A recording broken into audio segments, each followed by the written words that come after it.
رحمت کبریا بہر خلق خدا بن کے ایک آسرا آ گیا آ گیا.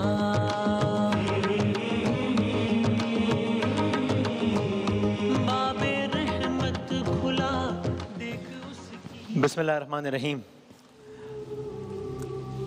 اللہم اجرنا من النار. ہم اس سیگمنٹ میں موت کے حوالے سے کہ موت کے بعد انسان نے کن کن مراحل سے گزرنا ہے آپ کی خدمت میں عرض کر رہے ہیں. تو آج آپ ذرا قصہ سنیے, ایک بادشاہ کی موت کا عبرتناک قصہ سنیے. چونکہ اس وقت ظاہر ہمارا عنوان وہی ہے تو ہم اسی عنوان سے مختلف مراحل بھی عرض کر رہے ہیں اور مختلف واقعات بھی عرض کر رہے ہیں. تو ایک ایسے بادشاہ کی موت کا عبرتناک قصہ سنیے جو واقعہ قرآن مجید میں ہے. اور ایسا بادشاہ جس سے اپنی دولت پر بہت گھمنڈ تھا, بہت ناز تھا اسے اپنی دولت پہ. اور اس سے پہلے قرآن مجید کی ایک آیت کا ترجمہ سنیں. فرمایا جو لوگ سونا اور چاندی جمع کرتے ہیں اور اس کو اللہ کے راستے میں خرچ نہیں کرتے. اب سونا اور چاندی کی بات ہو رہی ہے, یعنی اس کو دولت کے معنوں میں بھی اگر لے لیں. فرمایا جو لوگ سونا اور چاندی جمع کرتے ہیں اور اس کو اللہ کے راستے میں خرچ نہیں کرتے ان کو اس دن کے دردناک عذاب کی خوشخبری سنا دو جس دن وہی مال وہی دولت دوزخ کی آگ میں خوب گرم کیا جائے گا اور پھر اس سے ان کی پیشانیاں, ان کے پہلو اور ان کی پیٹھیں داغی جائیں گی اور کہا جائے گا کہ یہ وہی مال ہے جو تم نے اپنے لیے جمع کیا تھا, سو تم جمع کرتے تھے, اب اس کا مزہ چکھو. وہ ماں انسان دیکھے گا کہ وہ مال جو دولت جس کو کمانے میں وہ ناجائز ذرائع کا بھی خیال کوئی نہیں کر رہا تھا, تو دیکھیے گا کہ اس نے ایک طرف اتنی ایفرٹس کی اس مال کو کمانے کے لیے اور دوسری طرف اس مال کے نتیجے میں اس کے ساتھ یہ ہوگا. واقعے پر آتے ہیں. ایک شخص ہے, نام ہے قارون. دور ہے حضرت موسیٰ علیہ السلام کا. آپ سب داستان حضرت موسیٰ علیہ السلام میں سن چکے ہیں کہ جو بادشاہ فرعون تھا وہ کس طریقے سے بنی اسرائیل پر یعنی کہ موسیٰ علیہ السلام کی قوم پر کتنے ظلم ڈھاتا تھا. آپ جان چکے ہیں. یہ قارون کون تھا؟ یہ فرعون کا آدمی تھا یا بنی اسرائیل سے تھا؟ حیرت انگیز طور پر قارون خود بنی اسرائیل سے تھا لیکن فرعون کا آدمی تھا. نہ صرف یہ کہ بنی اسرائیل سے تھا, حضرت موسیٰ علیہ السلام کا رشتہ دار تھا. یہ نہ صرف یہ کہ رشتہ دار تھا, میں نے پڑھا کہ بہت خوش الحانی سے توریت کی تلاوت کیا کرتا تھا. اس بنا پر اسے ایک لقب دیا کہ منور کہتے تھے اسے, منور. مگر اس کی دولت پر گھمنڈ نے اسے تباہ و برباد کر دیا تھا.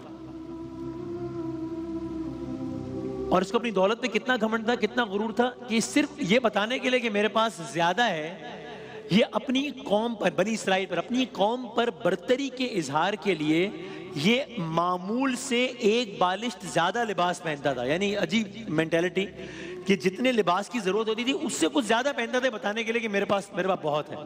اتنا زیادہ گھمنڈ تھا. اور تھا فرعون کی سائٹ پر. جس طرح کہ ہوتا ہے کہ بادشاہ اکثر جس قوم پر ظلم بھی کر رہے ہوتے ہیں اس قوم کے بھی امیر اور بااثر لوگوں کو اپنے ساتھ ملا لیتے ہیں. تو آپ کہہ لیں کہ یہ بنی اسرائیل میں فرعون کا ایجنٹ تھا قارون. مال و دولت کتنا تھا یہ سنیے. قارون کے پاس کتنا پیسہ تھا. ہم محاورتاً بھی کہتے ہیں نا بھائی بڑے پیسے آ گئے تھے, کیا قارون کا خزانہ لگ گیا ہے کیا, یہ کہتے ہیں نا. تو یہ ٹھیک ہے محاورہ ہے بالکل, اس لیے کہ یعنی قارون کی دولت اتنی تھی کہ اس کو ضرب المثل ہونا چاہیے. کتنا مال اور دولت تھا قارون کے پاس؟ اتنا مال اور دولت تھا جتنا سوچا جا سکتا ہے, اتنا تھا بے حساب. اور یہ میں نے روانی میں جملہ نہیں کہہ دیا کہ اس کے بعد اتنے پیسے دے, اتنا مال و دولت ہے جتنا سوچا نہیں. آپ قرآن مجید کی ایک آیت کا ترجمہ سنیں, قرآن کی آیت کا ترجمہ سنیں. ہم نے اس کو, قارون کی بات ہو رہی ہے, ہم نے اس کو اتنے خزانے دیے تھے کہ ان خزانوں کی چابیاں ایک طاقتور جماعت کو اٹھانا مشکل ہو جاتی تھی. یہ قرآن کہہ رہا ہے بھائی کہ اتنے خزانے دیے تھے کہ ان خزانوں کی چابیاں, خزانے نہیں, خزانوں کی چابیاں ایک طاقتور جماعت کو اٹھانا مشکل ہو جاتی تھی. یعنی جب چلتا تھا تو اس کے خزانے کے اٹھانے کے لیے سواریاں نہیں ہوتی تھی, خزانے کی چابیاں اٹھانے کے لیے سواریاں ہوتی تھی. اتنا پیسہ تھا اس کے پاس. اب ہم ساتھ ساتھ ذرا قرآن مجید کی بھی کچھ آیات تاکہ ہمیں ان آیات کا بھی حوالہ ملتا جائے, لطف بھی آئے قرآن پاک پڑھنے کا. تو جب یہ کرتا تھا قارون تو اس کو اس کی قوم کے کچھ لوگ سمجھاتے بھی تھے، نصیحت بھی کرتے تھے کہ ایسا نہ کرو. میں آیت میں ہی بتاتا ہوں، ایک آیت کا ترجمہ ہے اتراؤ مت، یعنی یہ قارون کی قوم کے لوگ قارون کو کہہ رہے ہیں اتراؤ مت، خدا اترانے والوں کو پسند نہیں کرتا. یہ قرآن کے الفاظ ہیں. تو یہ جواب دیتا تھا انہیں. کیا جواب دیتا تھا وہ بھی قرآن نے بتایا. کہتا تھا یہ مال یہ دولت مجھے میرے علم کے زور سے ملا ہے. یعنی کہتا تھا میری اپنی، یہ بھی قرآن کے الفاظ ہے، مجھے میرے علم سے ملا ہے، میرے علم کے زور سے ملا ہے، مجھے میری عقل کے زور سے ملا ہے. یہ مفہوم ہے آیت کا. یعنی وہ کہتا تھا کہ بھائی میری اپنی سمارٹنس ہے، اس میں کسی کا کیا کمال ہے. یعنی یہ سوچ لیں کہ اگر آج بھی کسی کو یہ لگتا ہے نا کہ اس نے اپنا مال، اپنی گاڑی، اپنا گھر، اپنا بنگلہ، اپنا بزنس، اپنا بینک بیلنس، اپنی جائیداد اپنی عقل کی بنیاد پر بنائی ہے، اپنے علم کی بنیاد پر بنائی ہے، تو وہ قارون کی سوچ پہ عمل پیرا ہے. قارون کہتا تھا یہ کہ جب اسے نصیحت کی جاتی ہے تو کہتا تھا بھائی میں کیوں نہ اتراؤں، میں نے تو بنایا ہے، میرا مال، میری مرضی. کہتا تھا کہ اللہ نے اتنی دولت مجھے اس لیے دی ہے کہ اللہ کو معلوم ہے کہ میں اس کا مستحق ہوں، میں ڈیزرو کرتا ہوں. یہ اگر میں اللہ کی نظر میں پیارا نہیں ہوتا تو مجھے نہ دیتا. اور اس بدبخت کا عالم یہ تھا کہ موسیٰ علیہ السلام کی دشمنی میں یہ اس حد تک چلا گیا تھا، اس حد تک چلا گیا تھا کہ اس نے، یعنی دہراتے ہوئے بھی انسان محتاط رہے، کہ اس نے ایک بدکار عورت کو اس بات پر تیار کیا قارون نے کہ وہ نعوذ باللہ خدا کے نبی پر تہمت لگائے موسیٰ علیہ السلام. یہاں تک کہ ایک مجمع میں ایک روز جب موسیٰ علیہ السلام اپنی قوم کے ساتھ بیٹھے تھے، واعظ و نصیحت فرما رہے تھے، تو اس بھرے مجمع میں اس عورت نے اٹھ کر موسیٰ علیہ السلام پر تہمت لگانے کا گھناؤنا عمل انجام دیا. موسیٰ علیہ السلام نے اس عورت کو بلایا، اس کو خدا کا واسطہ دیا، اور اس کی اس تہمت کے نتیجے میں اس کو ہمیشہ کی جہنم کی وعید سنا کر اپنے سے انداز میں پوچھا کہ سچ سچ بتا کہ تو نے یہ بات کیوں کہی. بس اللہ نے اس عورت کے دل میں خوف پیدا کر دیا، روب میں آ گئی، اور اس نے بھرے مجمع میں اعلان کیا کہ حضرت موسیٰ علیہ السلام یقیناً پاک باز ہیں، مجھے تو قارون نے اپنا بے پناہ مال دے کر یہ بات کہنے پر مجبور کیا تھا کہ میں تہمت لگاؤں موسیٰ علیہ السلام پر. اس حد تک شکی تھا یہ. تو ایک مرتبہ یہی قارون موسیٰ علیہ السلام کے پاس سے گزرا اپنے لشکر کے ساتھ. موسیٰ علیہ السلام اپنی قوم کو نصیحتیں فرما رہے تھے، بات کر رہے تھے. اب آپ یہ سوچیں جس کی دولت کا یہ عالم تھا کہ اس کی چابیوں کے لیے سواریاں درکار ہوتی تھی، اس کے قافلے کا کیا عالم ہوگا، کیسی شاہانہ سواری ہوگی، لوگ آگے پیچھے ہوں گے. آج کل کے الفاظ میں کو پروٹوکول، دولت کا بھرپور مظاہرہ، پیسے کا دکھاوا، شان شوکت، شور شرابہ، دور سے معلوم ہو کہ کوئی عظیم الشان سواری آ رہی ہے. اس انداز سے اس عالم میں قارون وہاں سے گزر رہا ہے. تو یہ قارون گزر رہا ہے اور موسیٰ علیہ السلام اپنی قوم کے ساتھ بیٹھے ہیں. تو ہوتا ہے نا، ہم جب عام طور پہ جب کبھی دو لوگ بات بھی کر رہے ہیں، سڑک پہ کوئی بڑا سا قافلہ گزرتا ہے تو سب ایک لمحے کو متوجہ رہتے ہیں کہ یہ. تو موسیٰ علیہ السلام بیٹھے ہیں، قارون کا قافلہ وہاں سے گزر رہا ہے. جب گزرا تو وہاں جو موسیٰ علیہ السلام کے ساتھ بھی لوگ بیٹھے تھے وہ دیکھتے ہی رہ گئے، دم بخود رہ گئے. قرآن مجید کی آیت کا ترجمہ سنیں. ایک روز قارون بڑی آرائش کے ساتھ اور بڑی ٹھاٹ سے اپنی قوم کے سامنے نکلا تو جو لوگ دنیا کی زندگی کے طالب تھے کہنے لگے کاش ایسا مال ہمیں بھی ملے، قارون تو بڑا نصیب والا ہے.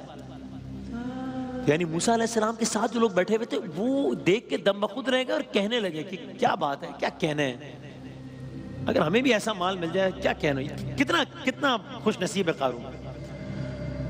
تو جب یہ ہوا تو وہیں پر جو کچھ اور لوگ بیٹھے تھے موسیٰ علیہ السلام کے ساتھ، انہوں نے سمجھایا بھی کہ اچھے انسان کے لیے اللہ تعالیٰ کے پاس جو اجر ہے وہ قارون کی دولت سے بہت بڑھ کر ہے. بہرحال حضرت موسیٰ علیہ السلام نے قارون سے پوچھا، اس کو روکا اور اس سے پوچھا، کیونکہ وہ جس انداز سے گزر رہا تھا ایک بڑے معنی خیز انداز سے. تو موسیٰ علیہ السلام نے قارون سے پوچھا قارون تو نے ایسا کیوں کیا، اس انداز سے کیوں گزرا یہاں سے. اب آپ جواب سنیں اور اس کی جرت دیکھیے قارون کی. نعوذ باللہ کہتا ہے موسیٰ علیہ السلام بات یہ ہے کہ اگر آپ کا یہ دعویٰ ہے یا اگر بات یہ ہے کہ نبوت کی وجہ سے مجھ سے افضل آپ ہیں تو اس مال دولت شان شوکت سواری خزانے کی وجہ سے آپ سے افضل میں ہوں. اگر اس کی وجہ سے آپ افضل ہیں نبوت کی وجہ سے تو دولت کی وجہ سے میں افضل ہوں. کچھ روایات میں یہاں تک آیا کہ وہ یہیں پر خاموش نہیں ہوا بلکہ اس نے باقاعدہ موسیٰ علیہ السلام کو چیلنج کرنے کی جسارت کی. کل اس نے تہمت کی جسارت کی تھی, آج یہ کھلے عام چیلنج کرنے کی جسارت کر رہا ہے. کیا چیلنج کیا؟ کہتا ہے موسیٰ آپ اگر چاہیں تو ایک کام کیا جا سکتا ہے. کیا کام؟ ایسا کرتے ہیں ہم دونوں ایک دوسرے کے خلاف بدعا کرتے ہیں یا ایک دوسرے کے حوالے سے کچھ کہتے ہیں, پھر دیکھتے ہیں کس کا کہا پورا ہوتا ہے. اس کو اتنا یقین تھا کہ میرے پاس اتنا مال دولت ہے کہ کسی کے کچھ الفاظ میرا کیا بگاڑ لیں گے, کیونکہ جہاں میرا کچھ بگڑنے لگے گا وہاں میرا مال دولت کارندے سواریاں خزانہ سب آ جائیں گے مجھے بچانے کے لیے, تو کسی کے کچھ الفاظ سے میرا کیا بگڑ جائے گا. تو اس نے خود چیلنج کیا کہ آئیں ایک دوسرے کے خلاف کچھ الفاظ کہتے ہیں, دیکھتے ہیں کون کس کا کیا بگاڑ سکتا ہے. موسیٰ علیہ السلام میدان میں نکلے, وہاں سے قارون بھی میدان میں نکلا. یہاں موسیٰ علیہ السلام کے چاہنے والے تھے, وہاں قارون کا لشکر تھا. اس بدبخت نے موسیٰ علیہ السلام کے خلاف کچھ دعا کرنے کی جسارت کی. ظاہر ہے کہ وہ دعا پوری نہیں ہوئی. اب موسیٰ علیہ السلام نے لبوں کو جنبش دی. موسیٰ علیہ السلام گویا ہوئے. کیا کہا؟ کہا خداوندہ زمین کو حکم دیجئے کہ میری اطاعت کرے. اللہ تعالیٰ کے حکم سے ایسا ہی ہوا. اب موسیٰ علیہ السلام کی اطاعت کرنے لگی زمین بحکم خدا. اب موسیٰ علیہ السلام نے کہا اے زمین اسے پکڑ لے. لوگوں نے عجیب منظر دیکھا, زمین میں ہلچل شروع ہوئی. بنی اسرائیل کے لوگ بھی دیکھ رہے ہیں, قارون کی فوج بھی نظارہ کر رہی ہے. یہاں تک کہ اب قارون کی فوج نے اور یہاں تک کہ خاص کر قارون نے اب زمین کو ہلتا محسوس کیا, زمین کی ہلچل کو محسوس کیا, اپنے جسموں کو ہلتا محسوس کیا. اب جن چہروں پر اب سے کچھ لمحات پہلے تک مسکراہٹ تھی وہاں اب کچھ گھبراہٹ کے آثار نمایاں ہونا شروع ہوئے. جن چہروں پر اب سے کچھ لمحات پہلے غرور تھا, تکبر تھا, رعونت تھی, فرعونیت تھی, قارونیت تھی, وہاں اب کچھ آثار ڈگمگاتے ہوئے نظر آئے. یہاں تک کہ منظر مزید بدلا. زمین نے قارون کو آہستہ آہستہ جکڑنا شروع کیا. زمین نے قارون کو آہستہ آہستہ پکڑنا شروع کیا. ابھی وہ یہ سب منظر دیکھ ہی رہے تھے بلکہ زمین کا ہلنا محسوس ہی کر رہے تھے, لیکن یہ ہلنا بند نہ ہوا. اب آہستہ آہستہ لوگوں نے دیکھا کہ قارون آہستہ آہستہ زمین بوس ہونا شروع ہو گیا ہے, آہستہ آہستہ زمین میں دھسنا شروع ہو گیا. یہاں تک کہ ایک لمحہ آیا کہ قارون قدموں تک زمین کے اندر چلا گیا. سب یہ منظر دیکھ رہے ہیں, کچھ حیران ہیں, کچھ پریشان ہیں. ارے یہ کیا منظر ہو گیا؟ موسیٰ علیہ السلام کہتے رہے, زمین میں قارون دھستا رہا, یہاں تک کہ کچھ لمحوں بعد اس کا نصف جسم زمین کے اندر چلا گیا. یہ منظر سب دیکھ رہے ہیں. قارون جس کو بہت یقین تھا کہ یہ مال, یہ دولت, یہ شان, یہ شوکت, یہ خزانے سب مجھے بچا لیں گے, کسی کے کچھ الفاظ میرا کچھ نہیں بگاڑ لیں گے, وہ سارا مال دولت سامنے تھا. اور قارون اپنے اس گھر سمیت یا اپنے خزانے سمیت زمین میں دھسنا شروع ہوا. دھستا چلا گیا, دھستا چلا گیا, یہاں تک کہ ایک لمحہ آیا کہ وہ گردن تک زمین میں دھس گیا. یہاں تک کہ ایک لمحہ آیا کہ موسیٰ علیہ السلام کہتے رہے, قارون زمین میں دھستا رہا, بے بس رہا, لاچار رہا, کچھ نہ کر سکا. کچھ لمحوں بعد قارون اپنے خزانے سمیت مکمل طور پر زمین کے اندر چلا گیا. زمین اوپر سے ہموار ہو گئی, سب ختم, سب ختم ہو گیا. کچھ لمحات پہلے جہاں قارون اپنی شان شوکت کے ساتھ اور خزانے کے ساتھ کھڑا تھا, اب وہ زمین ہموار ہو گئی جیسے وہاں پر کچھ تھا ہی نہیں. قرآن مجید نے اس موقع پر کہا, بس میں واقعہ ختم کر رہا ہوں, قرآن مجید نے اس موقع پر کیا کہا کہ اللہ کے مقابلے میں, اللہ کیونکہ اللہ کے مقابلے پر آیا تھا نا, جنگ کرنے چلا تھا, اللہ کے مقابلے میں کوئی جماعت اس کی مدد نہیں کر سکی, نہ وہ خود اپنے آپ کو بچا سکا. اور اب آپ آخری جملے سنیے. آپ کو یاد ہے نا کہ کچھ لوگوں نے قارون کی سواری دیکھ کر دل میں تمنا کی تھی کہ کتنا خوش نصیب ہے قارون, کاش ہمارے پاس بھی اتنی دولت ہوتی. پھر قرآن کی طرف آئیے کہ پھر قرآن مجید نے کیا کہا. سب نے کہا تھا نا قارون کتنا خوش نصیب ہے. قرآن نے جس طرح قارون کے دھسنے سے پہلے ان لوگوں کی کیفیت بیان کی تھی, ویسے ہی قارون کے دھسنے کے بعد بھی ان لوگوں کی کیفیت بیان کی. اب آیت کا مفہوم سنیے. فرمایا وہ لوگ جو اس کے رتبے کی تمنا کرتے تھے وہ کہنے لگے, ہائے شامت, ہائے بدبختی, خدا جسے چاہتا ہے رزق دیتا ہے, جس پر چاہتا ہے رزق تنگ کر دیتا ہے. اگر خدا ہم پر احسان نہ کرتا تو ہمیں بھی دھسا دیتا. تو وہ سب لوگ جو کل تک اس بات کے متمنی تھے کہ کاش ہمارے پاس بھی قارون جیسا خزانہ ہوتا, آج اس بات پر شکر خدا کر رہے تھے کہ شکر ہے ہمارے پاس قارون جیسا خزانہ نہیں ہے۔ اللہ تعالیٰ ہم سب کو دنیا میں وہ سارے اعمال کرنے کی توفیق عطا فرمائے کہ جس کے نتیجے میں آخرت کی منازل آسان ہو انشاءاللہ۔